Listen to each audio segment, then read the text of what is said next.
নমস্কার, আমি সুদীপ্তা। এভি নিউজে আপনাদের সকলকে স্বাগত। প্রথমেই চোখ রাখবো নিউজ হেডলাইন্সে।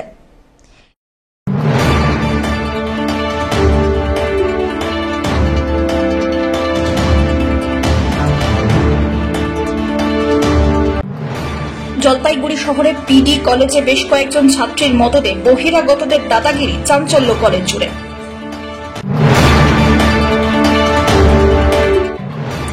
শ্রাবণ উৎসব শুরু। জলপাইগুড়ি শিবতীর্থ জলপেশে কয়েক লক্ষ ভক্তের সমাগমে পুনরায় জমজমাট উত্তরবঙ্গের ঐতিহ্যবাহী শিব মন্দির। এবার আসছে বিস্তারিত সংবাদে। জলপাইগুড়ি শহরের পিডি কলেজের একাংশের বর্তমান ছাত্রীদের মদতে বহিরাগতদের দাদাগিরির অভিযোগ উঠল কলেজ চত্বরে। সোমবার কলেজ কর্তৃপক্ষের সঙ্গে দেখা করতে আসা আদিবাসী নেতাদের আটকানোর চেষ্টা, সাংবাদিকরা ছবি করতে গেলেও বাধা দিয়ে মোবাইল ছিনিয়ে নেওয়ার চেষ্টা হয়। ছবি তুলতে গেলে সাংবাদিকদের দেখে কলেজ থেকে দৌড়ে পালায় একদল বহিরাগত ছাত্রী। এই বহিরাগতদের অত্যাচারে অতিষ্ঠ কলেজ কর্তৃপক্ষ। বাধ্য হয়ে বহিরাগতদের অভদ্র আচরণের জন্য ক্ষমা চাইলেন কলেজ কর্তৃপক্ষ। তবে শিক্ষা প্রতিষ্ঠানে বহিরাগত তৃণমূল ছাত্র পরিষদের দাদাগিরি দলের নেতা থেকে শুরু করে কলেজ কর্তৃপক্ষ খুব একটা ভালোভাবে দেখছে না। কলেজের অধ্যাপক অধ্যাপিকাদের চেয়ারে পা তুলে বহিরাগত ছাত্রীদের বসে থাকতে দেখা যায়। সাংবাদিকদের প্রশ্নের মুখে পড়েই দৌড়ে পালায় তারা। কলেজ কর্তৃপক্ষের তরফে জানা গিয়েছে, পিডি কলেজের অ্যাসিস্ট্যান্ট প্রফেসর এনএসএস দায়িত্ব দেওয়া হয়েছিল, কিন্তু তিনি নিজে কাজ না করায় তাকে বিভিন্ন অজুহাত দেওয়া হয়েছে, শোকজ করা হয় কলেজ কর্তৃপক্ষের তরফে। যেহেতু তিনি আদিবাসী, এই কারণে অ্যাসিস্ট্যান্ট প্রফেসর পশ্চিমবঙ্গ আদিবাসী কল্যাণ সমিতিতে বিষয়টি জানান। এদিন সমিতির প্রতিনিধিরা কলেজ কর্তৃপক্ষের অনুমতি নিয়ে প্রিন্সিপালের সঙ্গে দেখা করতে আসেন। সেই সময় কলেজের গেটে থাকা নিরাপত্তা কর্মীর পাশাপাশি একাংশের ছাত্ররা বহিরাগতদের সঙ্গে নিয়ে সংবাদ মাধ্যমে ছবি তুলতে গেলে বাধা দেওয়া হয়, মোবাইল কেড়ে নেওয়ার চেষ্টা হয়। তবে তাদের দাদাগিরি দেখে রীতিমতো হতবাক কলেজ কর্তৃপক্ষ। তৃণমূল ছাত্র পরিষদের ছত্রছায়া থেকে কলেজের দাদাগিরির অভিযোগ উঠল বহিরাগতদের বিরুদ্ধে। এদিকে খবর পেয়ে ঘটনাস্থলে পৌঁছয় কোতোয়ালি থানার পুলিশ। উল্লেখ্য, কলেজের ছাত্রী লিজা সূত্রধর সাংবাদিকরা প্রশ্ন করতেই ঘটনাস্থল থেকে পালিয়ে যান। আমাদের কলেজে কিছুদিন পরেই 75 বছর পালিত হবে। আমাদের কলেজে ইতিমধ্যে দেখছি যে বহিরাগত কিছুজন ঢুকে গেছে। তাদেরকে আমরা বলেছি যে আপনারা কিসের জন্য এসছেন। ওনারা বেকারণে আমাদের উপর পড়াও করছে এবং খুবই বাজে ব্যবহার করছে এবং রীতিমতো ওনারা আমাদের উদ্ধত হয়ে আমাদের সাথে কথা বলেছেন। এটা আমরা তীব্র প্রতিবাদ জানাচ্ছি। বহিরাগত অবশ্যই এনারা কোথা থেকে আসছে আমরা জিজ্ঞেস করেছি, স্যার আপনারা কোথা থেকে এসছেন। ওরা রীতিমতো আমাদের সাথে চড়াও হয়েছে, সেটাই আমাদের বলার। বলছি যে সাংবাদিকরা পিডি কলেজে কি ঢুকতে পারবে না? না, 100 বার ঢুকতে পারবে। আপনারা বাধা দিলেন কেন? আমরা কোনো রকম বাধা দিই না। প্রিন্সিপাল ম্যাম, আপনারা দুতরফা কথা শুনবেন, কারণ এরা এখানে কিছু জন আছে যারা কলেজকে কালিমা লিপ্ত করছে। আমরা স্টুডেন্ট, আমরাও জানি ভালো করে যে কালিমা লিপ্ত করছে। পিডি কলেজে সাংবাদিক ঢুকবে না? এটা কি ফতোয়া দেওয়া আছে এরকম? না না না, আপনারা তাহলে প্রিন্সিপাল ম্যাডামের সাথে সেটা কথা। না, আপনারা তাহলে আটকালেন কেন? ছবি আছে তো, আপনারা আটকালেন একজন। আর বলছি যে স্কুল কলেজ কর্তৃপক্ষ রয়েছে, কলেজ কর্তৃপক্ষ যারা এসছে তাদের সাথে কথা বলবেন। আপনারা কলেজের হয়ে একটা দায়িত্ব নিচ্ছেন, তারা তো চিঠি করে এসছে। না না না, একদম না, তারা চিঠি করে এসছে। না না না, আমরা দায়িত্ব নিচ্ছি না, এটা আপনাদের ভুল ধারণা। আমরা দায়িত্ব নিচ্ছি না। আপনারা বাইরে থাকা অবস্থায় আমাকেও আপনারা ফোর্স করেছেন এবং কি পারপাসে এসেছেন বলে একজন সাংবাদিক কে আপনারা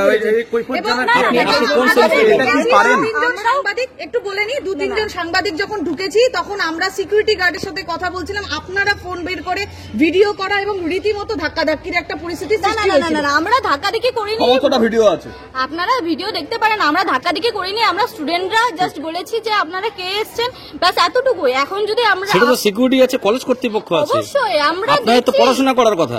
আমরা পড়াশোনা করছি স্যার, পড়াশোনা করতেই কলেজে। এই দায়িত্ব তো আপনাদের নয়। অবশ্যই না, আজকে আপনাকে দায়িত্ব দেওয়া হয়েছে। ওদের সাথে কথা বলুন। না না, আরেকটা বিষয়, সেটা হচ্ছে টিচার্স কমন রুম যেটা রয়েছে, সেখানে দেখা যাচ্ছে আপনাদের ছাত্রীরা বসে আছে। এটা কি আপনারা মেনে নেন? খুব ভালোভাবে দেখেন। আমরা ওখানে সেফের জন্য ওনারা যেভাবে আমাদের চেয়ারে বসে বললো, ওনারা যেভাবে আমাদের বহিরাগতরা যেভাবে এসে আমাদের প্রতি পাকড়াও করেছে। বহিরাগত কাদেরকে বলছেন? তারা তো পারমিশন নিয়ে এসছে। অবশ্যই জানি না আমরা তাহলে বহিরাগত কিন্তু কেন? ওনারা এসে যেভাবে আমাদের সাথে বিতর্কে জড়াচ্ছেন, যেভাবে আপনারা কেন আমাদের সাথে বিতর্কে যাচ্ছেন? আমরা বিতর্কে যাইনি, আপনাদের ক্লাসে যান। আমরা যাইনি। আপনি ক্লাসে যান, আপনি চলে যাচ্ছেন। কেন আপনারা বাধা দিলেন কেন? আপনি এই একজন স্টুডেন্ট হয়ে কি এই- আপনি কোন ক্লাস? আপনি ক্লাসে যান না, আপনি কেন আমাদের সাথে বিতর্কে যাচ্ছেন? নামটা কি আছে? নামটা বলুন, কোন ক্লাস বলুন? হ্যাঁ, অন্যদিকে পশ্চিমবঙ্গ আদিবাসী কল্যাণ সমিতির তরফ থেকে রাজেশ লাকারা কি বললেন শুনুন। আজকে দেখেন, আমরা তো সাধারণত আদিবাসী তপশিলি জনজাতি নিয়ে আমরা সবসময় কাজ করি, আর আমাদের সংগঠনের নাম হচ্ছে পশ্চিমবঙ্গ আদিবাসী তপশিলি জনজাতি কল্যাণ সমিতি।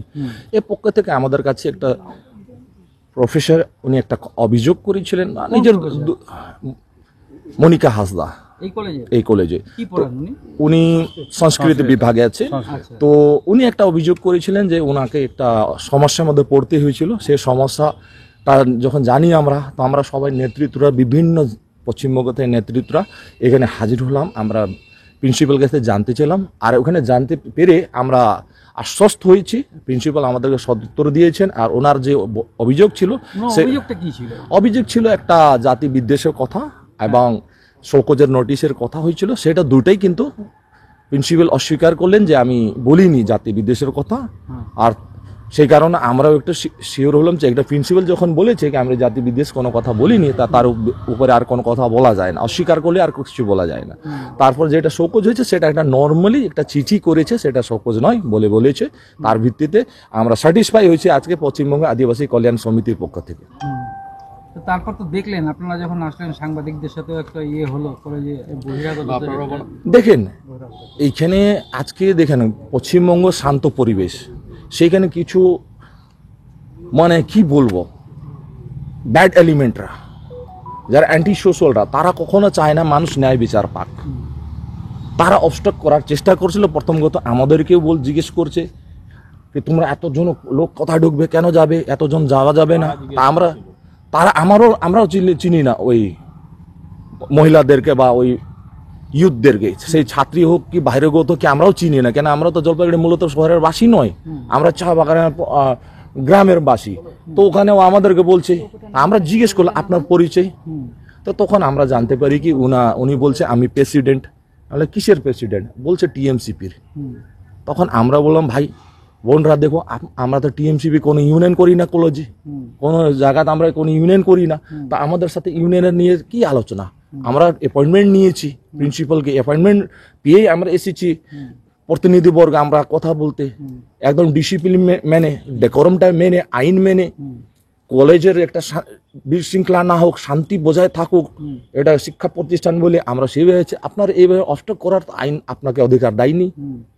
তখন ওরা বলছে না আপনারা আমাদের সাথে কথা বলতে। আমরা বললেন ভাই আমরা আপনাদের সাথে কথা বলবো না, প্রিন্সিপালকে আপনার ডাকুন, মানুষের সাথে কথা হলো। তখনই আমরা দেখতে পাচ্ছি সাংবাদিকদের ক্যামেরাগুলো কেড়ে নেওয়া হচ্ছে, সাংবাদিকদেরকে বিভিন্নভাবে তারা আটকানো হচ্ছে। এটা কিন্তু ডেমোক্রেসি নয়। এটা কি? এটা সুষ্ঠু পরিবেশ বলা যায়? টিএমসি করো না ভাই, আমরা তো কাউকে বাধা দিইনি, কিন্তু মানুষের ন্যায় বিচারটাকে অধিকার যেটা পাওয়াবে সেখানে অবস্ট্রাক্ট করে না। টিএমসির যে আজকে কার্যকলাপ ছিল, আদিবাসী সমাজ কিন্তু খুব ভালোভাবে নেয়নি। অন্যদিকে পশ্চিমবঙ্গ আদিবাসী কল্যাণ সমিতির সহ সভাপতি প্রধান হেমব্রম বলেন, হ্যাঁ আমি দেখলাম অবাক কাণ্ড। আমরা তাদেরকে চিনি না, কিন্তু আমি শুনলাম যে ওরা তো পরিচয় দিচ্ছে যে ছাত্র, কিন্তু কারা সেটা আমি বলতে পারতেছি না। সেটা সাংবাদিক ভাইদের সাথেও খুব দুর্ব্যবহার করেছে, এটা ঠিক না। এটা কলেজের মধ্যে কথা, আমরাও আসছি, আমাদের সাথে খুব বাজে ব্যবহার করছে ওরা। টিএমসিপি ওরা আদিবাসী সংগঠন করেন, আপনি তৃণমূল সংগঠনটাও করেন। আদিবাসী টিএমসি দেখুন, এটা আমাদের জাতিগত একটা ঝান্ডা তো আমাদের জাতিগতটা ফেলবো না। টিএমসি করি, সংগঠন করি। এই যে দেখলেন ছাত্রীদের, না এটা খুব বাজে ব্যবহার করছে। এইভাবে করলে কিন্তু মানে কি বলবো, আমাদের দিদিরও একটু বদনাম হয়ে যাবে যেভাবে চলতেছে। আর সবাই কথা বলুক না, সবাই রুল আছে না, সাংবাদিকরা তো সব জায়গাতেই সব জায়গায় যেতে পারে। ওদেরকে যাভাবে করলো আমার সামনে, এটা ঠিক করেনি, এটা খুব বাজে করছে। আর এইভাবে তো মানে মেয়েগুলা যদি বলবো যে টিএমসি ভাবে পরিচয় দিয়ে যেভাবে করতেছে, তাতে তো আমাদের দিদিরও বদনাম এবং আমাদের টিএমসি পার্টিরও বদনাম হচ্ছে এখানে। এরা কারা কি এরা কারা আমরা তো শুনলাম, প্রথমে তো শুনলাম যে আমরা ছাত্রই, লাস্টে শুনতে পেলাম এরা তো বহিরাগত আসছে, এরা তো কলেজে পড়ে না, কয়েকজন বহিরাগত আমাদের সাথে খুব খারাপ ব্যবহার করছে আমাদেরকে। এরকম দাদাগিরি না, এটা খুব বাজে, মানে কলেজটা মানে কোন জায়গায় আছে আর কোন জায়গায় যাচ্ছে, মানে খুব মুশকিল। এইভাবে চলতে গেলে তো আগামী দিনে মানে খুব মুশকিল হয়ে যাবে কলেজ। পিডি কলেজের প্রিন্সিপাল এদিন কলেজ চত্বরে রীতিমতো কান্নায় ভেঙে পড়লেন এবং অসুস্থ হয়ে পড়েন, যে কারণে প্রিন্সিপালের তরফে কলেজের পরিচালন সমিতির সভাপতি তপন মিত্র জানান, দেখা করতে হবে, দেখা করতে হলে সিকিউরিটিকে জবাব দিয়ে করতে হবে যে কি পারপাসে আমরা দেখা করতে আসছি। এটা নতুন করে সমস্যা হচ্ছে এবং সিকিউরিটি গার্ড সাংবাদিকদের মোবাইল নিয়ে নিচ্ছেন, পাশাপাশি কিছু মেয়ে সাংবাদিকদের মোবাইল নিয়ে নিচ্ছে, সাংবাদিকদের গায়ে হাত দিচ্ছে। এই ধরনের আজকে ঘটনা ঘটেছে, যেটা আগে কোনোদিন ঘটেনি। বুঝতে পেরেছি, এর জন্য আমরা সত্যি দুঃখিত। কারণ আমি যখন আসি তখনই কেউ আমাকে বললেন ওখানে যে এরকম আমাদের সিকিউরিটি আটকেছে, আমাদের ঢুকতে দেওয়া হয়নি। আমি একটা কথা প্রথমে বলি, যেমন পিডি উইমেন্স কলেজ, এটা মেয়েদের কলেজ, তো এখানে গেটে কিছু কিছু রেস্ট্রিকশন করা হয়। গেটে আমাদের একজন ইয়েও আছেন, সিকিউরিটি গার্ড আছেন মহিলা, তিনি দেখাশোনা করেন এগুলো। তো তারা মানে রিপোর্টারদের আটকাবে, প্রেসকে আটকাবে, এরকম কোনো ইনস্ট্রাকশন কিন্তু ওদের দেওয়া নেই। তিনি বলছেন প্রিন্সিপাল না, ইনস্ট্রাকশন দেওয়া নেই। আমি বলছি ও একটু বুঝতে ভুল করেছে। বলা হয়েছে বহিরাগত যারা তাদের ঢুকতে দেবে না, বাইরের কোনো লোক এসে যেন গোলমাল করতে না পারে। আদিবাসী পরিষদের সাথে তো আমাদের অ্যাপয়েন্টমেন্ট করাই আছে, ওরা আজকে আসবে।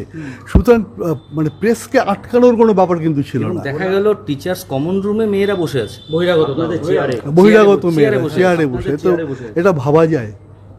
এটা মানে অকল্পনীয় ব্যাপার। একটা কলেজের লেডিস কমন রুম, যেখানে মহিলা অধ্যাপিকারা থাকবেন, সেখানে বসে আছে বহিরাগত মেয়েরা। তো কল্পনাই করে, আমার চোখে অবশ্য ব্যাপারটা পড়েনি, আমি অনেক দেরিতে এসেছি।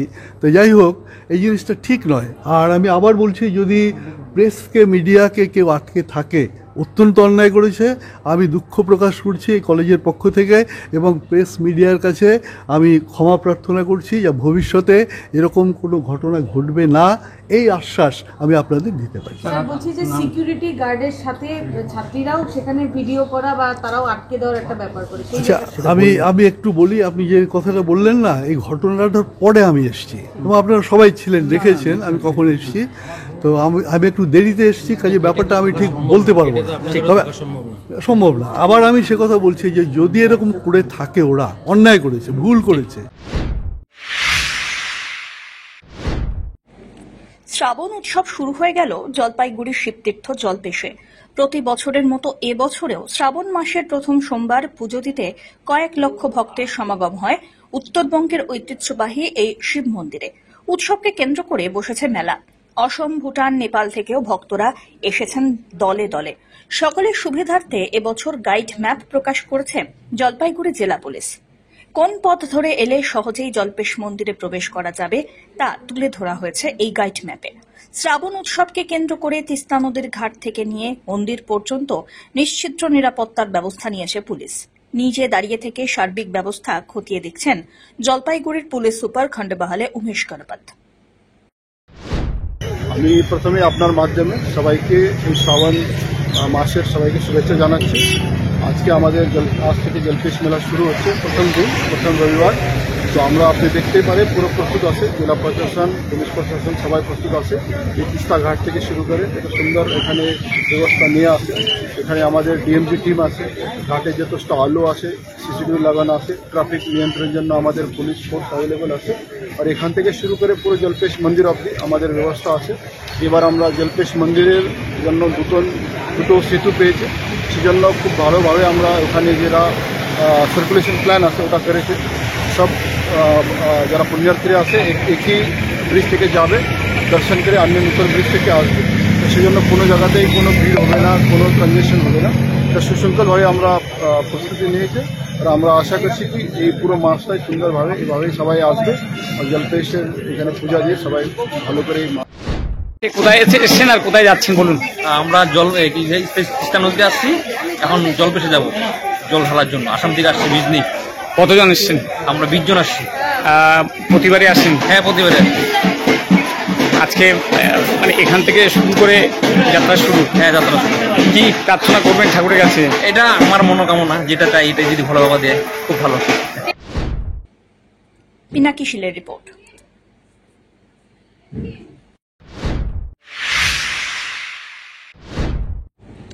ডিম পেড়ে রহস্যজনকভাবে উধাও হয়ে গিয়েছিল মা কচ্ছপ। পরিবেশ কর্মীর ৬৫ দিনের চেষ্টায় পৃথিবীর আলো দেখল কচ্ছপের ছানারা। ইন্ডিয়ান ফ্ল্যাপ শিল কচ্ছপের দেখা মেলে জলপাইগুড়ির তিস্তা নদীতে, তবে সংখ্যায় এরা এখন খুবই কম। তিস্তার রংধামালি এলাকায় বালির চরে বেশ কিছু ডিম পড়ে থাকতে দেখেন স্থানীয়রা। কাক শিয়ালের নজর থেকে বাঁচিয়ে পরিবেশ কর্মীদের খবর দেন তাঁরা। বন দপ্তরের অনুমতি নিয়ে ডিমগুলোকে বাড়িতে নিয়ে আসেন পরিবেশ কর্মী বিশ্বজিৎ দত্ত চৌধুরী। বালি, জল সহ কচ্ছপের প্রয়োজনীয় পরিবেশ তৈরি করে সেখানে ডিমগুলিকে রেখে যাওয়ার পর একে একে ডিম ফুটে বেরিয়ে আসে কচ্ছপের ছানারা। তিস্তার পরিচিত পরিবেশে ফিরতে পারায় এজন্য কচ্ছপের ছানাগুলিকে গরুমারা বন্যপ্রাণী বিভাগের হাতে তুলে দিলেন বিশ্বজিৎ বাবু। আর তাঁর এই উদ্যোগকে সাধুবাদ জানিয়েছেন পরিবেশ প্রেমীরা। আমি রংধামালি এলাকার যে চর আছে, তিস্তা নদীর চর, সেখানে থেকে খবর আসে যে কিছু ডিম দেখা যাচ্ছে। ডিমটা কিসের বুঝতে পারছে না। তো আমি সেখানে যাই, যাওয়ার পরে আমারও সন্দেহ হয়, কারণ আমরা যেটা কচ্ছপের ডিম দেখেছি ছোটবেলায় একটু বড় সাইজের হয়, এটা 1 ইঞ্চি ব্যাসার্ধ গোলার্ধ চারিদিকে। তো আবার এবং শক্ত, যেহেতু শক্ত, সাপের ডিম হয় নরম, সেই সময় আমার সন্দেহ হয় যে এটা কচ্ছপের ডিম হতে পারে। আমি সঙ্গে সঙ্গে বাড়িতে নিয়ে আসি এবং কচ্ছপের যে ডিম পাড়ার যে পরিবেশে তৈরি, সেই পরিবেশটাকে তৈরি করি নিজের ঘরে তৈরি করি একটা বাক্সের সাহায্যে, এবং তিস্তা নদীর কিছু বেডের কিছু বালি নিয়ে আসি। যেই জায়গায় যেই পরিবেশে জন্ম হয়েছে সেখানকার কিছু বালি নিয়ে আসি। বালি নিয়ে এসে দিন 7 পর সেটাকে পর্যবেক্ষণ করি, বাক্সটা খুলে, এবং সেখানে জলের ছিটা দেওয়া, বালুটাকে ভিজিয়ে রাখা, ডিমগুলোর উপরে জল ছিটা দেওয়া, যেটা প্রকৃতিতে হয় সেই জিনিসটাই করি। এবং এই কচ্ছপগুলি কিছু কয়টা ডিম পেড়েছে ঠিক বলতে পারবো না, তবে কাক বা অন্য কোনো পশু পাখি এরা হয়তো ওটা খেয়ে ফেলেছে 2-4টা ডিম, এবং কিছু ডিম আহত, মানে ফুটো হয়েছিল, নষ্ট হয়ে গেছিল। তো সেই অবস্থায় আমি 9টি ডিম উদ্ধার করি। উদ্ধার করার পর 6টি বাচ্চা হয়েছে, আর 3টি ডিম সেটাও দেখা যায় যে সেটা নষ্ট, মানে শুকিয়ে যায়, এই ধরনের আর কি। এটা 65 দিনে প্রথম বাচ্চাটা হয়, তারপরে এগুলো মিলে 68 দিন লাগে প্রায়। এখন এটাকে বন দপ্তরের সঙ্গে আমি নিয়মিত যোগাযোগ ছিলই, আমার এক আধিকারিকের সঙ্গে যোগাযোগ রেখেছিলাম, এবং সেই মতো আজকে সোমবার, আজকেই আমি এগুলো বন দপ্তরে জমা করছি। ওনারা এই কচ্ছপদের যে উপযুক্ত পরিবেশ, সেই পরিবেশে ছাড়ার জন্য অনুরোধ করবো তাদের কাছে, এবং যাতে এটাকে সংরক্ষণ করা যায়, সেই সঠিক পরিবেশে ফিরিয়ে দেওয়া যায়। পিনাকি শীলের রিপোর্ট।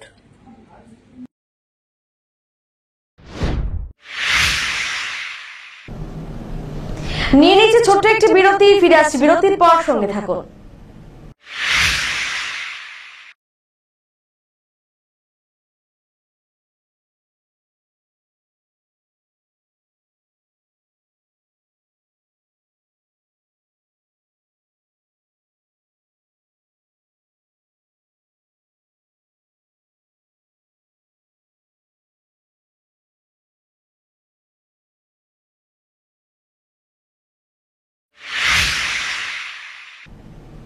ফিরে এলাম বিরতির পর। আগে মায়ের নামে গাছ লাগিয়েছিল পড়ুয়ারা, আর এবার নিজেদের নামে বাড়িতে চারা গাছ লাগিয়ে পরিচর্যা করবে খুদে পড়ুয়ারা। 3 মাস অন্তর পরিদর্শনে যাবেন শিক্ষক শিক্ষিকারা। আগামী অরণ্য সপ্তাহে কার গাছ কত বড় হলো তা দেখে পুরস্কৃত করবে স্কুল কর্তৃপক্ষ। জলপাইগুড়ি শহরের সুনাউল্লা প্রাথমিক বিদ্যালয়ের মনজ্ঞ অনুষ্ঠানের মাধ্যমে অরণ্য সপ্তাহের কর্মসূচি পালিত হয়ে গেল। সহযোগিতায় জলপাইগুড়ির সায়েন্স অ্যান্ড নেচার ক্লাব। স্কুলের হলঘরে সাংস্কৃতিক অনুষ্ঠানে পরিবেশ ও গাছ নিয়ে খুদেদের সঙ্গে প্রশ্নোত্তর পর্বে মেতে উঠতে দেখা যায় অবসরপ্রাপ্ত অধ্যক্ষা শর্মিষ্ঠা মজুমদারকে। পরিবেশ ও গাছ নিয়ে বিভিন্ন কবিতা আবৃত্তি করে শোনালো খুদেরা। গান করেন শিক্ষকরাও। গাছকে খেলার সাথী করে ওদের সঙ্গে বন্ধুত্ব করার বার্তা দেন স্কুলের শিক্ষক বিশ্বজিৎ চক্রবর্তী। অনুষ্ঠানটি সঞ্চালনা করেন শিক্ষিকা সঞ্চিতা বিশ্বাস। পুরো কর্মসূচি রূপায়ণে ছিলেন গোপাল কংসবণিক সহ অন্যান্য শিক্ষক শিক্ষিকারা। অনুষ্ঠানে হাজির ছিলেন প্রাবন্ধিক উমেশ শর্মা, নেচার ক্লাবের সভাপতি তুলসী ধর, সম্পাদক রাজা রাউত প্রমুখ। পরে স্কুল চত্বরে গাছ লাগায় খুদেরা। অভিভাবকদের উপস্থিতিতে বাড়িতে লাগানোর জন্য দেওয়া হয় 30 জন পড়ুয়াকে গাছ। আর এই গাছের বেড়ে ওঠার ওপরেই মিলবে পুরস্কার, এমনটাই জানিয়েছেন শিক্ষক শ্বেতকেতু দেব। আজকে অরণ্য সপ্তাহ উদযাপন করা হচ্ছে আমাদের স্কুলে, যেটা সরকারিভাবেও হয় একটা সপ্তাহ। সেখানে আমরা আজকের দিনটাকে বেছে নিয়েছি শনিবার 19 তারিখ। তো এখানে আমাদের সাথেও সহযোগিতার হাত বাড়িয়ে দিয়েছেন Jalpaiguri science and nature club. তো এখানে আমরা একটা বৃক্ষরোপণ কর্মসূচি নিয়েছি, ওনারাও সাহায্য করছেন। তবে আমাদের একটা ধারণা আমরা এবার যেটা চালু করার চেষ্টা করছি, যে যেরকম গাছ সব জায়গায় দেওয়া হয়, গাছ ডিস্ট্রিবিউশন করে দেওয়া হয়, স্যাপলিং বা চারা গাছ দিয়ে দেওয়া হয় বাচ্চাদের। আমরা গার্জিয়ানের উপস্থিতিতে দিচ্ছি যাতে গাছটা ঠিকমতো রক্ষণাবেক্ষণ হয়। এবং আমরা আরেকটা ওদেরকে সাজেশন দিচ্ছি যে প্রতি 3 মাস পর পর আমরা চেষ্টা করছি একটা হোয়াটসঅ্যাপ গ্রুপ করে দেওয়ার, যেখানে 3 মাস পর পর গাছটার কীরকম বৃদ্ধি হচ্ছে বা কী অবস্থায় আছে সেটা যেন আমরা দেখতে পাই। এবং তাতে কিছু বিশেষজ্ঞকে আমরা ইনভলভ করব সেই গ্রুপে, যাতে সেখানে তার গাছটার কোনো অসুবিধা হচ্ছে কিনা, মানে দীর্ঘায়িত হচ্ছে কোনো অসুবিধা হচ্ছে কিনা বা নিউট্রিশনাল কোনো ডেফিসিয়েন্সি হচ্ছে কিনা, তাহলে তারা সেই সাজেশনটা দেবে। গাছটা যাতে কলেবরে বৃদ্ধি পায় এবং যেটা গাছের একটা ওভারঅল বেনিফিট যেটা আছে সেটা যেন সমাজ পায়, সবাই পায়, যেন শুধু বাচ্চারা না, সবাই যেন পায়। রাজা রাউত বলেন, আরও কিছু স্কুলকে এই প্রকল্পে শামিল করা হবে। আসলে এটা একটা দারুণ উদ্যোগ, খুবই আনন্দের বিষয় যে এখন আমরা জানি অরণ্য সপ্তাহ বা বন উৎসব চলছে এই সপ্তাহটা। আসলে গোটা জুলাই মাস এই বর্ষাকালটাই অনেকটাই গাছ লাগানোর সময়। আর যেরকম পরিবেশ পরিস্থিতির মধ্য দিয়ে আমরা আছি এই মুহূর্তে, তাতে আমার মনে হয় বৃক্ষ সৃজনের ছাড়া আর দ্বিতীয় কোনো উপায় বেঁচে নেই। ফলে যদি পরিবেশকে ভালো রাখতে হয়, আমাদের এলাকাকে ভালো রাখতে হয়, তাহলে অবশ্যই গাছ লাগাতে হবে। এবং আরও যেটা সবচেয়ে বেশি গুরুত্বপূর্ণ, যত বেশি গাছ লাগাবো তার চেয়ে বেশি গাছ বাঁচাবো। আমরা গাছকেও বেশি করে বাঁচানোর চেষ্টা করব, শুধু লাগিয়ে গেলে হবে না। আর যতটা সম্ভব আমরা বৃক্ষ নিধন থেকে একটু বিরত থাকবো। উন্নয়ন অবশ্যই আমরা চাই, কিন্তু গাছকে, পরিবেশকে বাঁচিয়ে রেখে উন্নয়ন করতে হবে। তো এই বিষয়টাকে একটু আমার মনে গুরুত্ব দেওয়া দরকার এবং এইটা গুরুত্ব দিয়ে ভাবা। আজকে সোনাউল্লা প্রাথমিক বিদ্যালয় এটা নিয়ে ভাবছেন, আমরা তাদের সহযোগী হয়েছি, খুব ভালো লাগছে। আমরা খুব আশাবাদী আগামী দিনে আমাদের ছোট ছোট ভাই বোনেরা যাদেরকে আজকে দত্তক দেওয়া হলো এই গাছগুলো, তারা আগামীতে সেটাকে বাঁচিয়ে মহিরু রূপে গড়ে তুলতে পারবে, আমাদের পরিবেশ ভালো থাকবে। পিনাকি শীলের রিপোর্ট।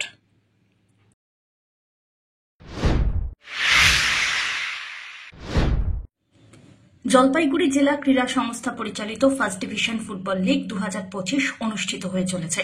সোমবার এই খেলায় অংশগ্রহণ করে এনবিআরসি এবং এসপি রয় সিসিসি। খেলার ফলাফল অনুযায়ী এই ম্যাচে এনবিআরসি ক্লাব জয়ী হয়। এনবিআরসির হয়ে একটি গোল করেন গৌরব সরকার। অন্যদিকে এসপি রয় সিসিসি টিম 0 গোলে পিছিয়ে যায়। ম্যান অব দ্য ম্যাচ নির্বাচিত হন জন তির্কে। পিনাকি শীলের রিপোর্ট।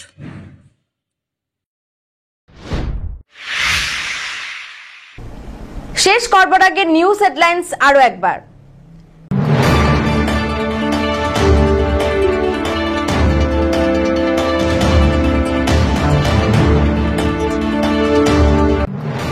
জলপাইগুড়ি শহরে পিডি কলেজে বেশ কয়েকজন ছাত্রীর মদদে বহিরাগতদের দাদাগিরি, চাঞ্চল্য কলেজ জুড়ে।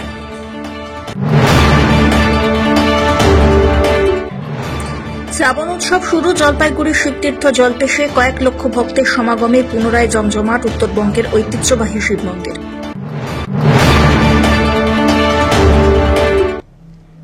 এখনকার মতন এভি নিউজ এ পর্যন্তই। পরবর্তীতে আসছি আরো সংবাদ নিয়ে। দেখতে থাকুন আমার ভিশন। নমস্কার।